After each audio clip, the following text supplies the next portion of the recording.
Indagamu.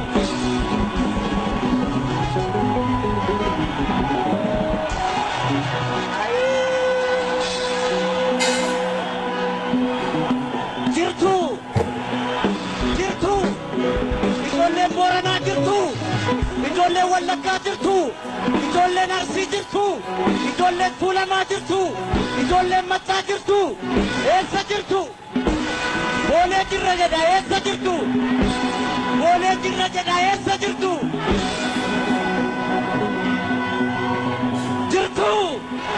Jirtu. Indagamu duuba sana jirtu. Ijoolleen Oromoo jirtu. Ijoolleen Tuulamaa jirtu. Ijoolleen Mattaa jirtu. Ijoolleen Booranaa jirtu.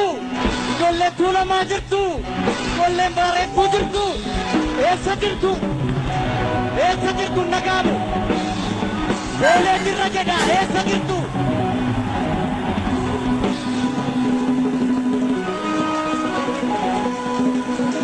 Geerar naan jettu.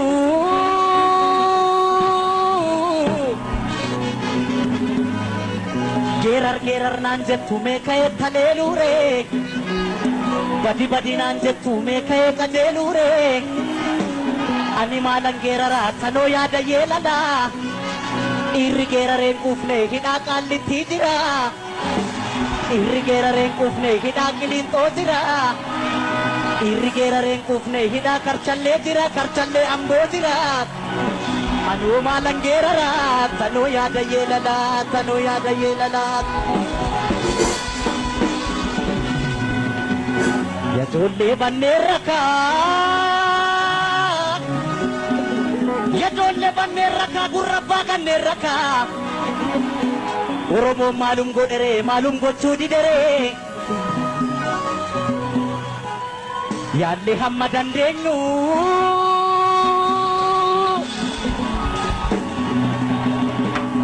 Yaalli hamma dandeenyu kana caala maal goonuuf xinnaas gabbarre guddaa akka wajjin bubbulluuf. Yaalli hamma dandeenyu kana caala maal goonuuf xinnaas gabbarre guddaa akka wajjin bubbulluuf.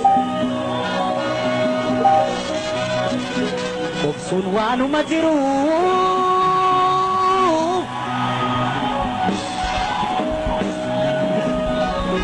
Obsuun waanuma jiru. Obsine amma obsa erga sodaa fakkaate ka'een ishiitti cabsa. Nan dhoowwiinaa nan dhaqaa iddoo yartuun nu nyaarte amma shengee sulaalaa akka lamuu nu nyaarre biyyeetti ishii dabala. Yajoollee biyya kooti. Yajoollee biyya kooti. Hundumtuu naadhoo kooti. Hundumtuu naadhoo kooti.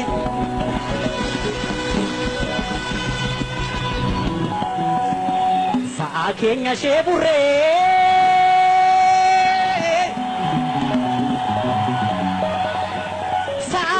Ishee burree ishee ribbiif kennine gaadi'anii elmatu elmatan baramee kanuuf galchuu didan malee.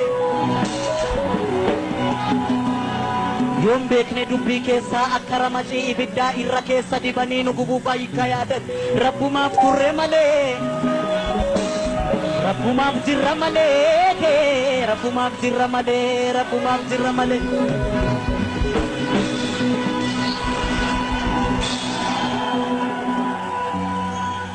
Harargeen mancaaqarraa.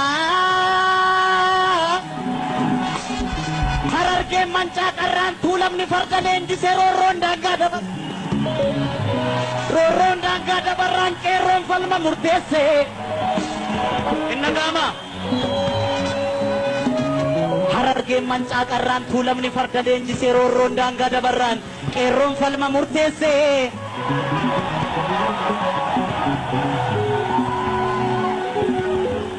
Addaggeen safuun beektu yaa qeerroo.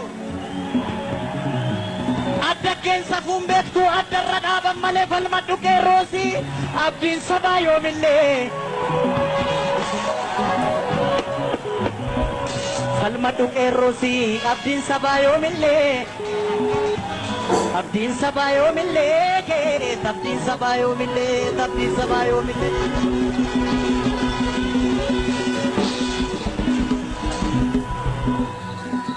beekuuf bar shororkaa'u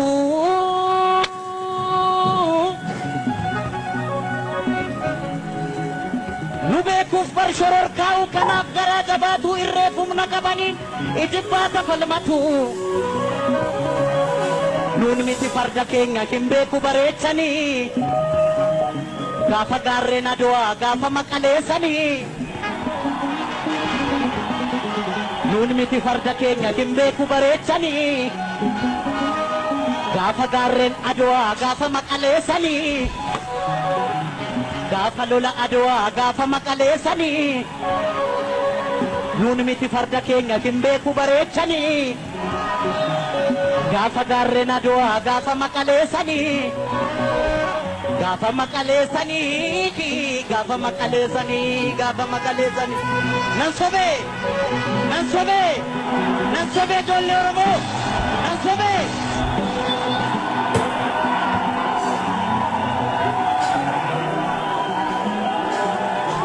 gameessa koo yaa abbaa daamaa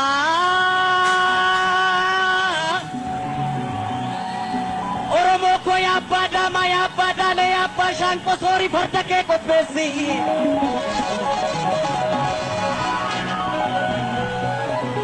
soorii farda kee qopheessi eeboo kee qariisoo Akkam oltan dhaggeeffattoota keenya ani Murnaa Sorsaan jedhamaa kun Jirraa Miidiyaa Istuudiyoo Waashingtan DC'tti argamurraa haala yeroo irratti mari'achuudhaaf dhalataa Oromoo kan ta'an obbo Morodaa Kabbadaa qabadhee isinii dhiyaadhee jira. Obbo Morodaa Kabbadaa Ameerikaa Noorzi Kaaroliinaa naannoo jedhamu jiraatu. Isaanumti dabalataan akka of beeksisaniif gara isaaniitti deemnaa. Ammallee baay'ee galatoomaa yeroo keessan aarsaa gootanii Jirraa Miidiyaa irratti argamuu keessaniif obbo Morodaa mee of ibsa. Duraan dursee atis Muluna Jirraa Miidiyaa irratti waan naaf feerteef galata guddaa qabdaa. Galatoomii asumaan Jirraa Miidiyaan miidiyaa guddatu, miidiyaa haqa Oromoo addunyaatti beeksisu akka ta'uun hawwii kiyya isiniif ibsuu barbaada. Akkuma caqaste maqaan kiyya Morodaa Kabbadaa jedhama. Kanin dhaladhee guddadhe godina Kibba Lixa Shawaa naannoo magaalaa Walisootti.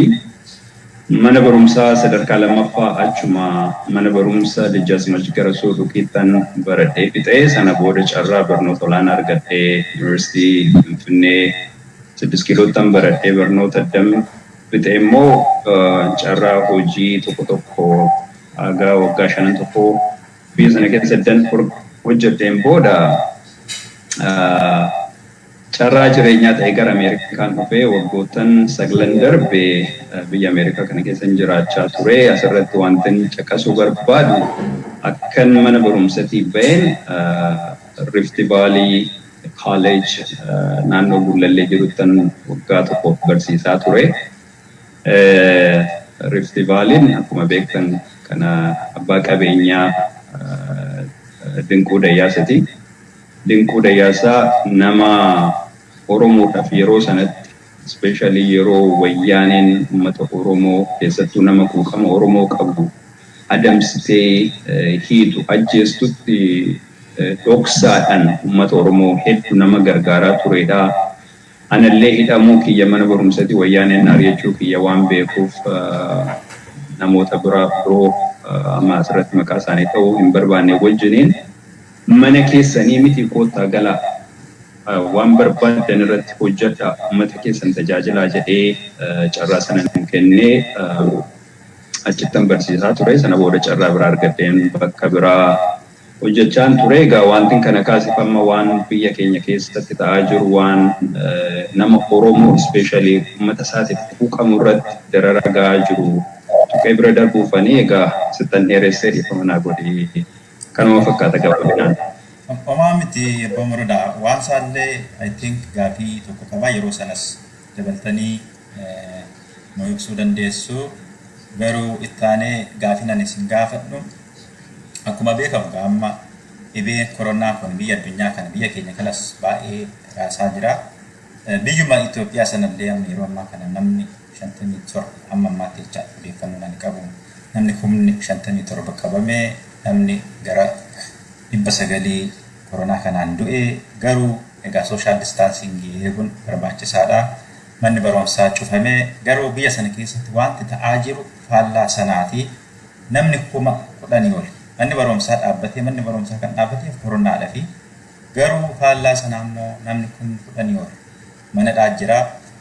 Bakka bu'oonni dhaabbilee siyaasa Oromoo kan akka ABO kan akka OFC jaar namoonni biraallee mana keessa jiru. Kanaaf kanarratti mee yaada kee akkanaa kennituun barbaada. Galatoomi obbo Muluna waan amma Oromoo irra gahaa jiru kaasnee dubbachuudhaaf I think seenaa biyyattii ijaaramuma biyyattii sanaa akkamitti biyyattiin sun akka ijaaramtee fi uummanni Oromoo erga biyyi sun ijaaramtee qabee waan keessa darbee as gahe hubachuun baay'ee barbaachisaadha. Empire Itoophiyaa kan ijaaramte mootiiwwan kaabaa ka'aniin mootiiwwan kun immoo meeshaalee waraanaa biyyoota Awurooppaa irraa argataniin warroota kiristaanaa ta'in warroota ideoloojii olaantummaa warra kaabaa hin deeggarre cabsuudhaaf of jalatti galchuudhaaf jedhanii xalayaa officially barreessanii meeshaalee waraanaa argataniin uummata Oromoo akkasumas uummata Oromoo qofa otoo hin taane cunqurfamtoota sabaaf sablammoota biyya sana keessa jiran waraananii weeraraniiti kan of jala galchanii erga weeraranii of jala galchanii asitti immoo dhiittaa dhala mirgaa kana hin jenne uummata kanarraan gaati kan turanii ajjeesaa hidhaa lafarraa dhabamsiisatti walitti dabarsaa walharkaa fuudhaa uummata kana sabaaf sablammii biyya sana keessa jiru dararaa turanii Minilik waan uummata keenya godhe seenaa hundi beekudha. Teodiroos waan uummata keenya irratti geessise hundi keenya waan beeknudha. Ittaansees mootummoonni dhufan Haayila Sillaasee yoo fudhattan abbaa lafummaa fidee uummata keenya qe'eessaarraa lafasaarraa maccaasaa ture. Dargiin itti darbee ideoloojiidhuma olaantummaa siyaasa warra kaabatiin aadaa tokko afaan tokko kiristaanummaa qabachuudhaan ummata keenya akka inni aadaa isaa gatu akka inni eenyummaa isaa gatu akka inni of wallaalee of gatee of dhabee aadaa warra kaanii afaan warra kaanii fudhatee amantaa warra kaanii fudhatee eenyummaan isaa akka dhabamu kan taasifamaa kan turedha. Kana keessatti egaa Oromoon guyyaa tokko olaantummaa mootiiwwan warra kaabaa kana yeroo inni itti fudhatee naaf ta'a jedhee jalatti bule hin jiru. 1950moota 60moota keessan qabee erga Maccaaf Tuulamni ijaarame qabee bifa qindaawaa ta'een Oromoon humna tokkoon sagalee tokkoon mootummoota dhufaa darbaa uummata kana cunqursaa ture ofirraa qolachaati kan ture. Qabsoo waggoottan 50-40 darban kana keessatti gaggeeffameen uummanni Oromoo amma ta'e kan duriirra amma tokko mirga isaa kabachiifatee afaan isaallee duudhaa isaallee badde deebifatee sadarkaa ammarra jiru kanarra ga'uu danda'ee jira. Haa ta'uuti garuu mirgi biyya ofii ofiin bulfachuu nama barbaaduun mootummaa mataasaa mootummaa ofiin filateen of bulchuu naannoo isaa bulfachuu still rarra'eeti kan jiru. Egaa mootummoonni darban sun bara isaas yoo ilaalle bara dukkanaatti ture barri suni uummanni Oromoo walitti dhufeenya tokkummaa sadarkaa ammarra jirurrallee hin turre. Haa ta'uuti garuu bara kana keessa namicha Abiy jedhamu kana yoo fudhanne waanuma mootiiwwan durii nama saba isaatiif mirga isaatiif dubbatu cabsuu maqaa adda addaa itti baasuudhaan hidhuu dararuu kana itti fufeeti kan jiru. Abiy yoo fudhattan kan inni irraa dhaladhe jedhu saba Oromooti. Haa ta'uuti garuu mental makeup insa akkaataan inni itti yaadu kanuma warra mootiiwwan kana dura turan ittiin yaadanidha. Inni gammaa tokko qopheessaa ture mootii torbaffaa ta'uudha. Innis kana officially bahee dubbatee kan jiru. Mootii ta'uudhaaf immoo akkuma barame biyya sana keessatti tokkoffaa afaan Amaariffaa dubbachuun dirqamaa, amantii kiristaanummaa fudhachuun dirqamaa. Innis sanuma qabatee istiraatejii sanaan kan itti deemaa jiru. Kan isaa garuu warra kaanirra kan adda godhu jarra 21ffaa keessa biyyattii gara duriitti deebisee afaan tokkoon amantii kiristaanummaa qofaan biyya sana bulchuudhaaf, aadaa warra kaabaa qofaan biyya sana bulchuudhaaf wanti inni taasisaa jiru xiqqoo nama sammuun isaa fayyaa qabu akkamitti namichi kun akkamitti yaadallee isa jedhu hubachuun xiqqoo nama rakkisa. Ani akka kiyyatti inni akka mootii torbaffaatti of ilaalaa, sanaaf immoo akkuma warri Haayile Sillaasee yookiin warri Dargii yookiin mootonni sana dura turan biyya sana bulchuudhaaf approvaalii warra afaan Amaariffaa dubbatu yookiin aadaa warra kaabaa fakkaatu kana deeggaruun isa fudhachuun ulaagaa waan tureef innis akkuma warra kaanii approvaalii warra kaanii argachuudhaaf jedhee waan carraaqaa jiru natti fakkaata. Egaa mirgi uummata Oromoo dhiibamuun, hidhamuun, ajjeefamuun erga biyyi kun ijaaramte qabee waan mootiiwwan dhufaa darbaa walakkaa fuudhanii itti fufiinsan uummata keenya irratti raawwachaa turanidha. Kan Abiyyi garuu kan adda isa godhu fakkeenyaaf mootummaa Ameerikaa yoo fudhatte akkuma dhibeen kun babal'achuu jalqabeen pirizinii yookiin manneen hidhaa baay'ee keessaa hidhamtoota lubbuu namaa ajjeesuudhaan shakkamaniin ala warra jiran namoota baay'ee bilisa baasan gallakkisan jechuudha. Namoota yakkamtoota ta'uun isaanii irratti manni murtii irratti raggaasisee irratti murteesse lubbuu isaanii baraaruudhaaf dhibeen kun akka hin babal'anneef jecha mana hidhaatiin gallakkisan. Kan biyya keenyaa yoo fudhatte garuu uummata Oromoo irratti loltuun kan dhaqee uummata keenya ajjeesu, uummata keenyan hidhuun dabalatatti meeshaa sagalee hin qabne yookiin dhibee koronaatiin uummanni Oromoo akka dhumu manni hidhaa hundi yeroo kanatti guutuu ta'ee mana hidhaa bira darbanii manneen barnootaallee akka mana hidhaatti itti gargaaramuudhaan uummata keenya mana hidhaa keessatti ficcisiisaa jiru jechuudha.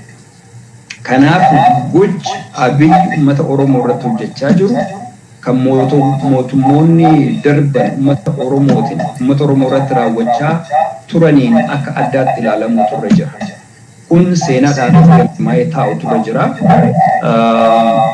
Akkuma beekamu akkuma sila caqasuuf yaale mootummoonni Itoophiyaa kana dura turan hundi isaaniitu nama mirga Oromootiif dubbatu maqaatti baasu terroristii jedhuuni dhiphaa jedhuuni sanatti fayyadamuudhaan nama sana yookiin hoogganaa sana dhabamsiisu. Yeroo kanattis Abiyyi akkuma mootota darbanirraa barate hooggantoota akka Jawaar qaroo uummata kanaa kan ta'an kan akka Baqqala Garbaa, kan akka Hamzaa Booranaa warra uummanni kun abdii irraa qabu biyya kana qajeelchuu danda'u, biyya kana hoogganuu danda'u. Uummata Oromoo amma darara keessa jiru darara keessaa baasanii karaa bilisummaa aangoffachiisu jedhanii warra yaadan kana hunda akkuma warra durii dhabamsiisuudhaaf jedhanii yeroo kanatti mana hidhaatti dararaati kan jiranii. Uummanni Oromoo dhimma kana sirriitti duukaa bu'eeti kan hordofaa jiru. Abiyyi irra deebi'eetu uummata Oromootiif diina ta'uusaa mirkaneessati kan jiru. Uummanni Oromoo kanaafis qabsoo adda addaa taasisaati kan jiru. Gabaabumatti diinummaa caaluudha wanti uummata keenya irratti godhamaa jiru jechuu barbaadeetti obbo Mulunaa. Baay'ee galatoomna seenaa faana wal qabsiiftee waan gaariidha nu kaaftee akkuma tamma jettee aseewwanii irraa kaasee hanga ammaatti dararri uummatni Oromoo keessa jiru darar addaati. Inni ammaa kunis immoo namichi Oromiyaa keessa hin bahe Oromoo keessa hin bahe jedhu malee wanti inni gochaa jiru garuu aseewwan yeroo durii darban caaladha. gaafuma dursa masaraa mootummaa sana galu Minilik jedhee nutti faarsee Minilik immoo waan gaarii hojjete warri jedhan jiru nuti Oromoonni garuu uummata keenya nama fixe harma muraa harka muraa nama raawwate wanti kun negotiationii barbaada malee isa faarsuu inni immoo sanaan utoo jiru istaachuu isaa birrii miiliyoona meeqa biyyi sun biyya yeetidha biyya badduudha wanti hojjetamuu qabu wanti baay'een utoo jiru istaachuu Minilik masaraa mootummaa keessatti dhaabee sana booda immoo akkuma beeknu artistii keenya artistii beekamaa fi jaalatamaa maaliif arreedhaan dhufte jedhamee isallee galaafachuudhaan sana booda immoo uummanni Oromoos eenyu isaa ibsannaan maaliif waan kana jettu jechuudha akkuma kunuu kan dhufe waa'ee asii sanarraa jettu dararri kunuu kan dhufe waa'ee asii sanarraa egaa wanta isaa akka ufnatti hin fakkaatu kanatti aansinee wanti nuti kaafnu kun egaa darara tokko ta'eetoo jiru dararri biraa immoo amma qabeenya nama fakkeenyaaf amma kan ani beeku obbo Mulunaa Kaakaa kan jedhamu baruma durii jecha baruma yeroo wayyaanee PP amma Mulunaa Kaakaa sun miliyeenar beekamaa kan ta'e akka isaanillee waa tokko hojjetee otoo hin ta'in dafqa isaati hojjetee kan argate miliyeenara meeqa isa saamuudhaan eenyuudhaan ala isa godhanii turan jechuudha. Mulunaan egaa even qabeenyi qabu baay'ee miliyeenara baay'ee biliyeenara ta'uu danda'a amma ispeesifaalii beeku sanaan alatti nama 5,000 ol kan inni qaxaree hojjechiisu kanan eenyu jedhanii qabeenya isaa hunda saamanii dhuma irratti inni nuyi dhukkubsatee maal ta'ee darara guddaa keessa galee jedhe hundi nama tokko abbaan qabeenyaa Oromoo baay'een isaanii eessayyuu galate kan beeku erga mootummaa wayyaanee dhuftee amma immoo mootummaan ishiin kun kanuma beekna egaa humna sanaa xumuruudhaaf qabeenya isaarraa kan ka'e yoo golofan yoo taalan akka qophee caakkaa yoo sooroman akka Mulunaa Kaakaa jedhee uummanni illee kan akkasitti eenyu jedhe sana xiqqee miidhagina qaban eenyu jedhani ammas immoo bakkee hundatti nuti kan quba qabnu abbaan qabeenyaa Oromoo baay'ee dararamaa jiru yoo poolisii isaatiin inni tiif yookaan loltuu isaaniitiif laalle ta'e isaaniif waa tokko yoo hin kennine ta'e darara guddaa keessa jiru atunti sana kana dura kan tuquudhaaf yaalte kaleessuun kan nama fakkeenyaaf Laangaanootti abbaa qabeenyaa Oromoo tokko kan ta'e isa lolaatti jallisanii eenyuusaa baay'ee balleessanii kanaaf mee kun immoo maaliif ta'a kan jedhu sirrattis dabalataa waa tokko yaada keessan akkasii kennitan barbaada gara keessan kan jedhu. Galatoome Muluna waan baay'ee kaastee jirta. Akkuma sila tuquuf yaalle mootummoonni darban yeroo keessayyuu kaaba gara kibbaatti gara seentarii kanatti godaanan namoota kaayyoo isaanii galmaan ga'aniif loltoota itti gaafatamtoota adda addaa fudhaniiti kan dhufanii fakkeenyaaf Finfinnee yoo fudhatte Minilik akkuma dhufee Finfinnee qubateen loltoota isaa kumaatamatti lakkaa'aman fidee achi qubachiisee namoonni sun immoo Oromoo achi qubatan yookiin akka ergamtoota isaanii ta'anii isaan tajaajilan gochuu lafa isaanii irraa fudhachuu qe'ee isaanii irraa mancaasudha kan isaan hojjetaa turan. Finfinneen har'a bal'attee Oromoo liqimsaa Oromoo naannoo sana jiru hundumaa gara waardiyyaatti geeddaraa jirtu ka'umsi isaa achirraa yoo dhufe jechuudha. Mootummoonni dhufanii Finfinnee qubatan yookiin aangoo qabatan Oromoo buqqisuu irratti kan isaan hojjechaa turan. Oromoo dhabamsiisuu, qabeenya isaa dhabamsiisuu, nama waa'ee Oromoo dubbatu akraarii jedhu maqaa jechi kun by the way akka namni Oromoo yookiin cunqurfamaan kaan waa'ee mirga isaa hin dubbanne waan ittiin afaan qabanidha. Namni tokko proudly Amaariffa yeroo dubbatu ati dhibbaadha jedhamu. Yoo Walaayittinyaa yookiin Kambaatinyaa yookiin afaan Oromoo dubbate yookiin akraarii jedhuuni yookiin ni arrabsu. Waan inni afaan isaa dubbateef asirratti kaasnee waan Oromoon jedhamaa ture yookiin uummanni kibbaa jedhamaa ture hundi keenya ni beekna jechuudha. Waan afaan isaa dubbateef sun itti karoorfamee caasaa mootummaa keessatti waan irratti hojjetamaa dhufeedha. Wanti immoo sun raawwatamuuf akka namni sun yookiin sabni sun mataa ol qabatee hin deemne confidence akka inni dhabu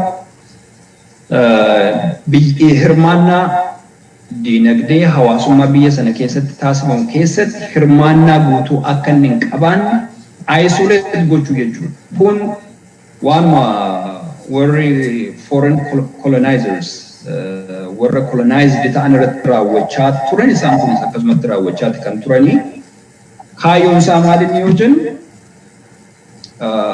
warri biyya bulchaa jiran kun exclusively qabeenya biyya sanaa saamu privileged ta'anii statusii argatan sana akka namni kaan isaaniin hin morkine gochuudhaaf competitionii keessaa baasuu cabsuu bituu bara baraan bituudhaaf waan itti yaadamee dhufaa darbaa uummata kanarratti hojjetamaa turedha. Haayila Sillaaseen qabeenya uummata Oromoo warra abbootii lafaatti kenne baay'een isaanii kaabaa kan dhufan Oromoon baay'een qeesarratti ashkarii ta'ee yookiin bitamaa ta'ee ergamaa ta'ee mootummaa sana tajaajilaa ture. Dargiin dhufee dhaalee lafa sinii deebisee haa jedhu malee still warruma duratti advaanteejii argatanii qabeenya biyya sanaa saaman olaantummaa isaanii itti fufsiise. Wayyaaneen dhuftee Oromoo kumaatamaan lakkaa'amu qeerraa buqqistee naannoo Finfinneetiin dhabamsiistee namoota qabeenya qaban kaan ajjeestee kaan mana hidhaa galchitee akka Oromoon mataa waliin qaban akka waa'ee mirga isaa hin dubban nama waa'ee mirga isaa dubbatu hundumaa abaa'oo jettee dhabamsiisatti kan turte ajjeesatti kan turte. Kana keessatti immoo wayyaanee qofas miti warra kaabaanitti dhufe qofas miti warra garaa isaaniitiif bitaman warra ofittummaa keessaa ba'uu dadhabanii waa'ee dhala namaa bal'isanii hiyyaan waa'ee garaan isaanii guunnafiin wanti hundi akka guutameef itti fudhatan. Seenaa yeroo gabaabatti mana barumsaa yuunivarsiitii Diskiloo keessa yeroo turre ijoolleen Oromoo godinota adda addaa keessaa dhufan achuma doormii keessa warra nu wajjin jiraatan wayyaaneen infiltrate gootee filattee qarshii itti kennitee Oromoo basaasisaa turte. Ijoolleedhuma kanatu garaa isaaniitii jedhee ijoollee keenya jala deemee kumaatamaan mana hidhaatti gorsisaa ture. Kanaaf wanta uummata keenya irratti taasifamaa jiru kun itti fufiinsa wantoota mootummoonni darban uummata Oromoo irratti taasisaa turanii. Uummata Oromoo qofa miti yeroo asitti akka Oromootti waa'ee Oromoo irra deddeebi'ee dubbatu kan dhiitamee mirgi isaa sarbamee cabee biyya sana keessatti olaantummaa seeraa guutumaan guututti iddoo dhabee warri aangoo isaaniitiif garaa isaaniitiif yaadan uummata sana kan ittiin dararaa turanii uummata Oromoo qofa osoo hin taane sabaaf sablammoonni biroos jiru jechuu barbaadanii garuu istiraateejiidha waan itti yaadamee itti karoorfamee baroota dheeraadhaaf uummata kanarratti hojjetamaa ture. Abbootii qabeenyaa makaaste kana yoo fudhatte baay'een isaanii biyya sana keessatti abbootiin qabeenyaa kan Oromoo keessattuu lakkoofsan kan jiran baay'ee muraasaa. Namoonni kun akka biyyattiitti carraa hojii uummata bal'aadhaaf uumanii uummata rakkate gargaaranii kan hin baranne barsiisanii sila siif kaaseen ture. Obbo Dinquu Dayyaasoo fudhatte fakkeenyaaf ani achi keessa hojjedheen ture. Ilmaan Oromoo godina adda addaarraa dhufan kan maatiin isaanii harka qalleeyyii ta'an bilisaan barsiisaa ture. Ani achi keessatti qooda fudhachaan ture. Ijoollee ani haadhan qabu, abbaan qabu, nama na barsiisuun qabu jettee dhuftee mana barumsatti mukadhatan dinquutti bilbilee fi dinquun galchaa kan mana isaaniitii miti jedhee bilisaan barsiisaa ture. Uummanni Oromoo akka kanaa hubatuun barbaada. Kanaaf abbootiin qabeenyaa kun qabsoo Oromoo gargaaruudhaan uummata rakkataa gargaaruudhaan warra gumaacha guddaa gochaa turanidha. Isaan dhabamsiisuun galmi isaa uummanni Oromoo akka mataa waliin qaban, akka hiyyummaa keessaan ba'an, akka barnoota hin arganne gochuudhaan kan wal qabatee mootummoota dhufaa darbaa dhufaniin uummata keenya irratti raawwatamaa turedha. Egaa akkuma isin jedhe galmi isaa akka nuti olaantummaa siyaasaa, olaantummaa diinagdee kan hawaasummaa akka hin argannee fi kan warri kaabaa fidanii nurratti fe'an kan aadaa saba tokkoo calaqqisiisu, amantii saba tokkoo calaqqisiisu sana jalatti tokko jennee akka bulu itti yaadamee kan hojjetamaa jirudha. Mootummaan Abiyyi Sammaa waan qaanii seenaa Oromoo keessatti hin dagatamne keenya irratti raawwataa jira. Abbootii qabeenyaa baay'ee mana hidhaatti dararaati kan jiru. Namoota baratan, namoota waa'ee Oromoo mirga Oromoo dubbatan mana hidhaatti naqaati kan jiru. Qeerroowwan, qarreewwan quuqama saba isaanii qaban hundumaa mana hidhaatti guurati kan jiru.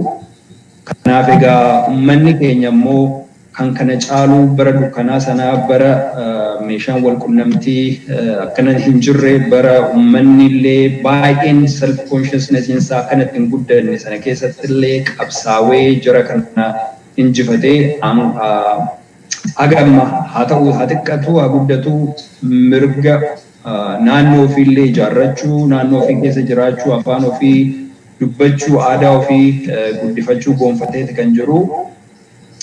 Yoo jabaannee mirga keenyaaf immoo dhaabbanne yoo lolanne namoota namichi kun amma mana hidhaatti guures mana hidhaatti baasuun ni danda'ama. Biyya keenyas deebifnee harka keenyatti ni deebifannaan abdii sanan qabaa. Kanaaf gabaabumatti kana jechuun barbaadu kumuluna. Baay'ee galatoomaa immoo gabaabaa miti sirriitti waa baay'ee tuqxee sirriitti nuu ibsite baay'ee galatoomi. Egaa waan hundumaa xumurteerta waan inni irra eenyu jedhullee hin qabu garuu just walumatti qabuudha fi egaa uummanni keenya karaa hawaasummaa, karaa ikoonoomii, karaa even karaa saayikooloojii illee kan uummata keenya tokko Finfinnee keessatti kan gaggeeffamaa jiru. Oromoon achi Booranatti deebi'ii Finfinneen kan eenyuti egaa karaa hundaan nurratti duulamaa jira.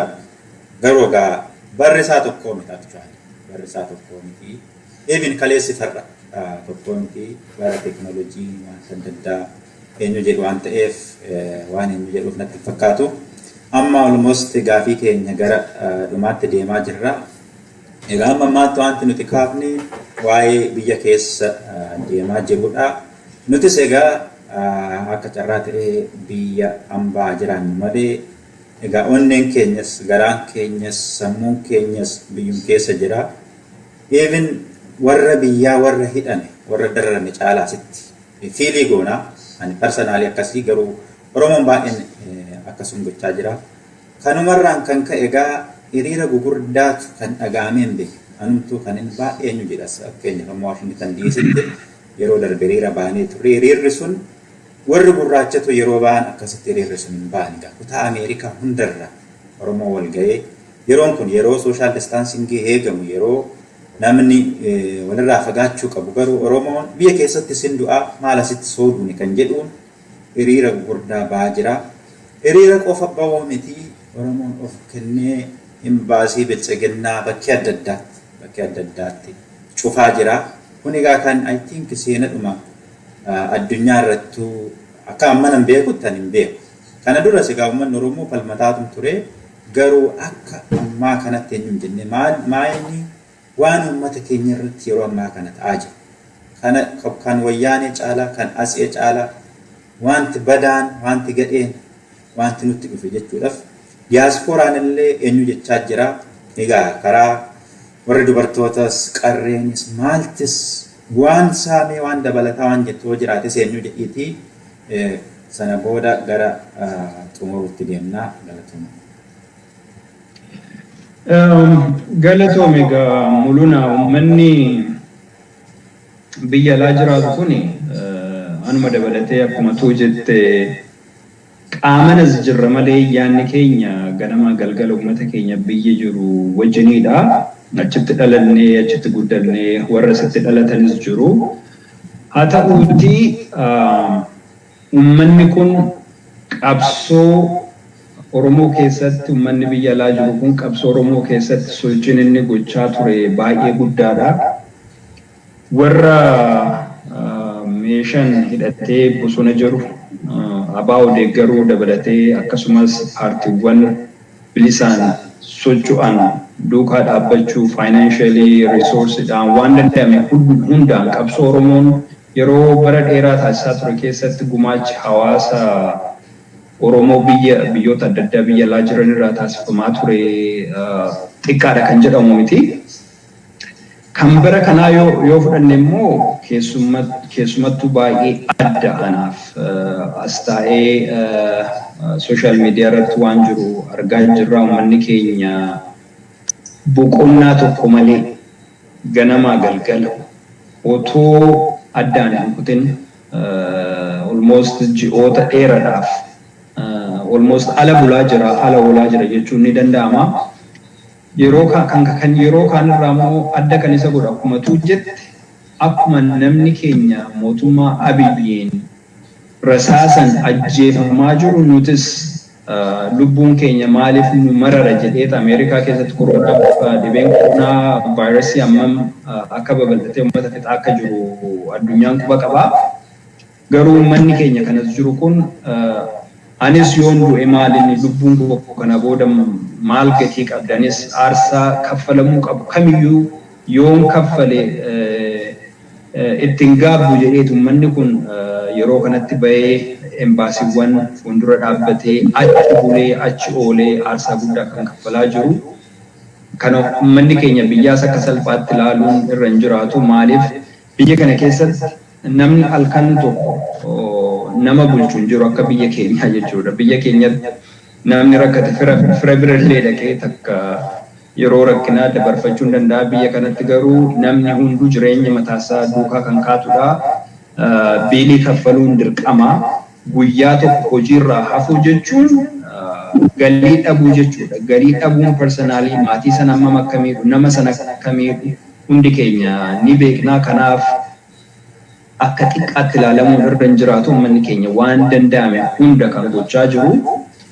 An kan biraa wanti yeroo kanatti akka addaatti natti mul'atu dur rakkinni qabsoo uummata Oromoo inni tokko addunyaan nu beektu ture. Oromoon eenyu rakkinni uummata Oromoo eenyu kan jedhu addunyaan hin beektu ture. Namoota tokko wajjiniin yeroo haasofnu Oromoon saba guddaadha. Oromoon biyya kana keessa jira. Sabni kun saba mirgi isaa sarbame. Uummanni kun uummata mirgi isaa sarbameedha jennee yeroo itti himnu so why you guys are so quiet? Maaliif calliftarree akkanatti namuu waa'ee keessan hin beeku namuu sagalee keessan hin dhaga'u nuun jechaa nuun jedhu ture dur. Amma garuu namni baay'een waa'ee addunyaa kana hordofu Oromoon eenyu yoo jetteen namni waa'ee Oromoolee sirriitti hubatee jira. Oromoon eenyu yoo jetteen illee namoonni baay'een waan kana ni beeku jechuudha. Sana bira darbeetu biyya Itoophiyaa jedhamtu keessatti sabni bal'aan Oromoo akka ta'e qabeenyanis lookeeshiniidhanis biyyi Itoophiyaa jedhamtee kan itti fufuu dandeessu illee sababa Oromootiin akka ta'e addunyaan nu hubataa jirti. Sun immoo kan dhufeef aktivistoonni biyyoota adda addaa keessa jiran uummanni hawaasni Oromoo biyyoota adda addaa keessa jiru itti fufiinsan sagalee isaa waan dhageessiseef seneetarootas jiran reprezentaativoota yookiin bakka bu'oota uummataa isteetota adda addaarra jiran waan sirriitti hubachiiseef itti bilbileef xalayaa barreesseef namoonni kun waa'ee keenya baruu danda'anii hiriirri embaasiiwwan adda addaa irratti guyyaa guyyaan taasifamaa jiru illee namoonni kun eenyu isaanii maal rakkataniiti kan jiru addunyaan akka sirriitti dhimma keenya baru rakkina keenya akka baru taasiseeti kan jiru kanaaf gumaachi hawaasti Oromoo biyyoota adda addaa keessa biyya alaa jiru taasisaa jiru waan guddaadha kun immoo cimee kana caala amma mootummaa gabroonfata Abiy kan ofirraa kaasutti uummanni keenya waan deebi'ee manatti galu natti hin fakkaatu sababni isaas kan mootummoota durii akkuma sila kaasaa turre mootummoonni sun aadaa Oromoo illee beekanii uummata Oromoo illee baay'ee beekanii Minilikiin yoo fudhatte Tewoodiroosiin yoo fudhatte akka diinatti nu ilaalaniiti kan uummata keenya irratti bobba'anii uummata keenyaan lolaa turanii Abiy yoo fudhattan uummata Oromoo keessatti guddate qabeenyi Oromoo aannan Oromoo dhugee nama guddateedha uummata Oromootu isa guddise uummatuma Oromoo keessaa baheetu uummata Oromoo nyaachaa jira namichi kuni yeroo dhibeen biyya fixaa jirutti addunyaan illee shaak taatee addunyaan economically baay'ee miidhamaa jirtutti lubbuun nama baay'ee gaaga'amaa jirtutti ummata Oromoo kaan meeshaan guyyaa tokkotti haga nama 300 jedhama malee by the way kan miidiyaan bira ga'uu hin dandeenye ummata keenya baadiyyaa keessatti ajjeesanii kan boollatti gatan baay'eedha yeroo isaan 500 jedhan sana sadiin baay'isnee yoo fudhanne exaggerated waan ta'u natti hin fakkaatu kanaaf walumaa galatti duguuggaa sanyiiti Abiyyiin uummata keenya irratti kan raawwatamaa jiru meeshaadhaan uummata keenya ajjeesaa jiru qe'eerraa buqqisaa jiru sana bira darbee immoo kumaatamaan hidhanii mana hidhaatti uummata keenya dararaati kan jiranii uummanni biyya alaa jiru kun immoo yeroo kaan caala aarii keessa galee xiiqii keessa galee manatti galuu dhiisee embaasiiwwan irratti alaabaa jaraa buusee alaabaa Oromoo kan mirmirsaa jiruuf amma uummanni keenya xiiqii keessa akka jiru gochi namichi kun uummata keenya Oromoo dhun keessaa bahee Oromoo cabsuudhaaf wanti inni gochaa jiru baay'ee uummata keenya kan aarse ta'uu isaatii akkasumas immoo amma bilisummaan Oromoo harka keenya galee ture kun deebi'ee harka keenya seenutti uummanni Oromoo namicha kanaaf wajjiniin yoomiyyuu kan hin araaramne ta'uu amma mirgi keenya kabajamutti amma bilisummaa keenya argannutti maaltu humni lafarraa kamiyyuu uummata Oromoo kan hin dhaabne ta'uu sana immoo uummanni as jiru gochaan agarsiisaa jira jireenya isaa dhiisee maatii isaarraa yeroo fudhatee hojii isaa dhiisee ala bulaatti kan jiru asitti kanaaf kun akka salphaatti kan laalamu miti kun cimee isa qabsoo isa xumuraa kan irra deebii hin qabne kan uummanni Oromoo mirga isaatti gonfatu uummata Oromoo qofa osoo hin taane sabaaf lammoonni biyya sanaa yeroo dhumaati mootummaa biyya cabsaa jiru kan ofirraa kaasee mootummaa uummataan filatame haga dhaabbatutti kan itti fufu ta'a hundi keenya asirratti contributionii dandeenye humnaan maallaqaan waan dandeenye hundaan sirriitti irratti hirmaachuun baay'ee barbaachisaadha. Asumaanis yaa Oromoo yeroon dukkanaa kun ni darba mootummaan kunis ni kufa ammaa kufaati kan jiru umrii dheeraa hin qabu abdii hin kutatinaa jabaannee waan dandeenyuun humna keenyan maallaqaan yaadan tokko taanee mootummaa kanarratti lol amiin struggle isa dhumaa isa irra deebii hin qabne taasisuun barbaachisaadha waan dandeenyu hunda hagoonuu mootummaa kana ni kuffisnaa seenaa keenya ni jijjiirraa abbaa biyya keenyaa ni taana jechuun barbaadamu luna. Baay'ee galatoon waaqayyo kaafate malee gaabaan diiyaaspooraa irraa eegamu waan uummata Oromoo hundarraa eegaman achi gaafatan malee anda gara boodattanii anda fadheetu yaade dursiteetu magaalaa kana seenee jettee jettaa gaafii keenya uumamaan yeroo hiriira adda addaa bayan alaabaa TPLF immoo alaabaa wayyaanee biratti hin argu. Egaa isa irraa akka ka'e amma wayyaanee kana isa biyya keessas wayyaaneen qarshii kennitee wayyaaniitu uummata kana godhamu mana Oromoo nu jaalata kana jedhani. namoonni muraasni waan kana jedhu biyya keessatti maal jedhu kan dhiqatu nama dhiqeeffate dhaabee kan jedhamu jira. Wayyaan ergamaa ture. Wayyaan uummata isaanii wayyaan ergamaa turanii ammallee isaan ergamaa warra jedhanii mee gabaabsituma kana nu jedhii fi dhuma irratti waan jedhu qabaatu mootummaa gabaabsituma uummata keenya dabarsii kana maan xumurraa nuti mariitiin qaba. Galatoomi muluun qabxii gaarii kaaste ani OPDO'n seenaa OPDO biyya sana keessatti namni hin beekne ni jira jedhee yaada. Ani fakkeenyaaf naannoo Wolisootti akkuma isin jedhe naannoo sanatti kan guddadhe namoonni OPDO ta'an mana barumsaa teenyee kan beeknu namoota barnoota otoo hin fixin yookiin duratti loltuu turan wayii yookiin immoo 12 fixanii iddoo dhaqan dhaban namoota hawaasuma keessatti illee fudhatama hin qabne warra tuffatamoo warra gadaanudha. Wayyaaneen approach gootee maallaqatti kennitee bittee ergachaa kan turte baay'een isaanii yeroon akkas jedhu namoonni baratan namoonni quuqama ummata isaanii qaban achi keessa jiran jechuu kiyya miti. Garuu baay'ee isaanii yoo fudhanne warra maallaqaaf garaa isaaniitiif jedhanii fitamaa turte.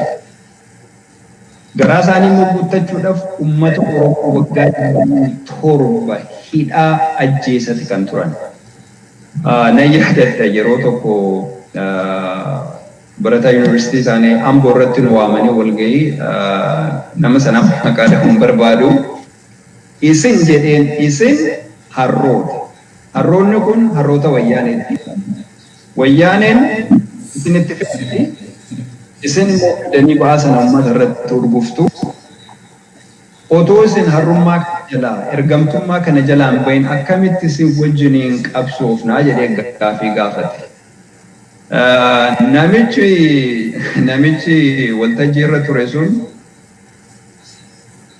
bakka wayyaaneen geessu ga'uudhaaf warri barbaadan bosona galaa isaanis lafee isaanii cabsanii dhiiga isaanii dhangalaasanii aangoo kana kan qabatanii warri inni kun nuun ta'u jettan isinis akkuma isaanii bosona galaatti qabsaati kottaa aangoo qabadhaa jedhee deebii kenne. Deebii sana namicha sanarraa argachuun yeroo sanatti xiqqoo waan nama ajaa'ibuudha dhaqaatti qabsaa jedhee dubbachuun isaatu. So namoonni kun namoota ergamaa turan namoota baay'ee wayyaaneen uummata Oromoo ganda gandaan eessatti beekti. Kan uummata Oromoo ganda keessa deemee maqaa kennee hiisisaa ajjeechisaa ture ergamaa kan ture warri har'a otoo waan tokko hin saalfatin hin qaaneffatin baanda namaan jedhan kun warra ergamu malee ergachuu hin beeknedha. Warra garaa isaanii dursiisanii saba keenya ficcisiisaa hiisisaa turanidha. Ganda gandaan aanaa godina keessatti hunda isaanii ni beekna. Yeroo Walisoo jiraachaa ture yeroo yuunivarsiitii irraa deebine waamanii nu doorsisaa turan. Afaan Oromoo dubbatu an Oromoodha siin jedhu namichi tokko yeroo tokko maal laan jechaa ture paantii isin uffattanii wajjiniin isin beekna manu barumsaa isin barachaa jiran keessa obbolaa baay'ee qabnaa. Wantichi sobaa fakkaatu malee na amansiisu faa dubbatu malee it was a fact. Namoonni yeroo sana yuunivarsiitii keessatti nu hiisisaa turan ijoolleen Oromoo fakkeenyaaf Taakkalaa Uumaa yoo fudhatu warruma uummata ijoollee Oromoo basaasaa turan keessa. So namoonni kun ergamuu malee ergachuu warra hin beekne warra of bira dabarsanii waa'ee saba isaanii hin yaadne har'a immoo wayyaaneedha ergamuu jala ba'anii warra aangoo qabatanidha. Kanaaf uummata isaaniitiif aantummaa hin qabanii, uummata isaaniitiif naasuu hin qabanii, qabeenya horatanii jiru aangoo isaaniif hin malle qabeenya isaaniif hin malle kan isaan argatan baay'ee maaliif ergamaa waan turaniif. Har'a immoo gara ergachuutti darbanii jiru. Kanaaf qabeenya horatan sana aangoo argatan sana akka eenyumtuu isaan jalaa tuqu hin barbaadanii. Jawaar faa yeroo hawaasa keessa deemanii uummata keessa deemanii ummataan wal baran akkaataa uummanni bahee isaaniin itti simachaa ture. Akkamitti immoo Abiyyi fa'aa uummanni akka arrabsaa ture dhagaa ture. Sun naasuu ammana hin jenne jara kanatti uumee jira. Aangoo keenya dhabuuf jirra. Qabeenya horanne dhabuuf jirra. Uummanni kun aangoo kana yoo harkatti galfate nu fixa sodaa jedhuuf amma kan uummata keenya mana hidhaatti guuraa, uummata keenya dararaa akka lammata ol jedhee isaan hin laalle gochuudhaaf jiilchuudhaaf kumaatamaan hidhanii nama baay'ee dhiiga dhangalaasanii lafee cabsanii kan jiranii fi kanaaf uummanni keenya akkuma jalqabetti waan kana yeroo gabaabaa keessatti xumuruutu irra jira. Uummanni Oromoo eenyumaafuu warri qabsoo uummata Oromoo qabatee jiru eenyumaafuu hin ergamu. Alaabaa warra wayyaanee yookiin saboota biroo warra miidhaman, warra cunqurfaman, warra mirgi isaanii jalaa sarbame kamiyyuu ni deeggarra. Sana jechuun nuti ergamtuudha jechuu miti. Nuti baay'ee namoonni irra qabsoo keessa jiran warri duris qabsaa turan yeroo maqaan kun kennamuuf si ajaa'iba. Ammam namoonni kun waa'ee maqaas waa'ee seenas hin beekne ammam fedhiin isaanii galma geenyaa fi maqaa fi namatti moggaasanii amma uummata kumaatamatti lakkaa'amu shaniidha jedhanii amma immoo shanee maqaa shanee jedhuun uummata keenya fixaa jiru.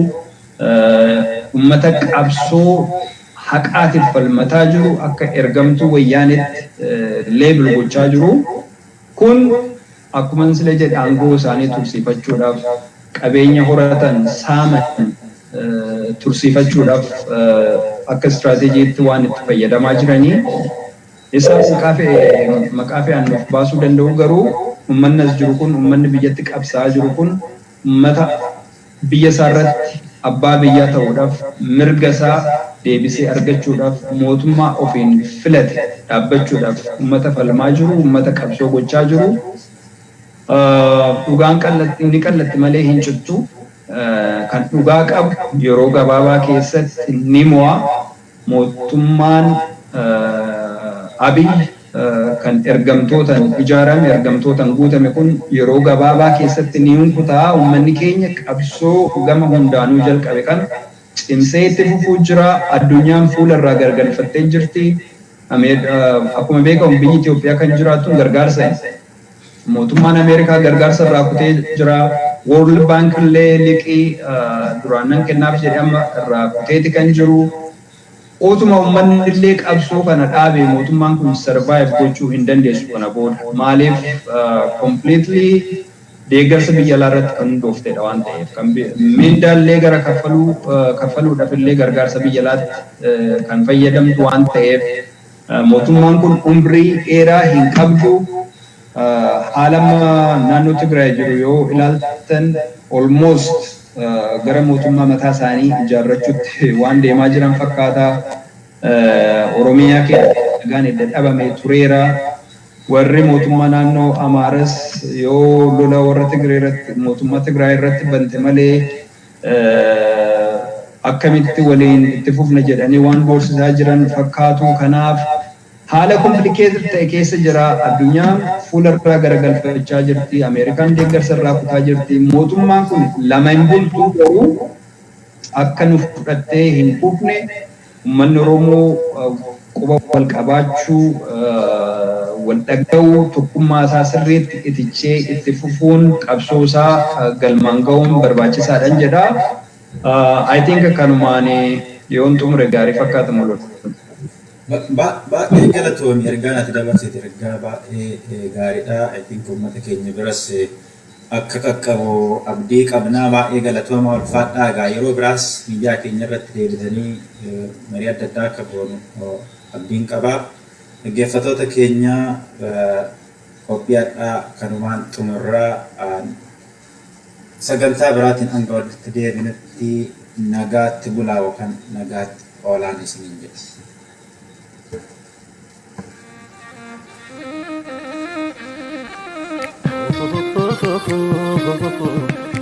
Oh,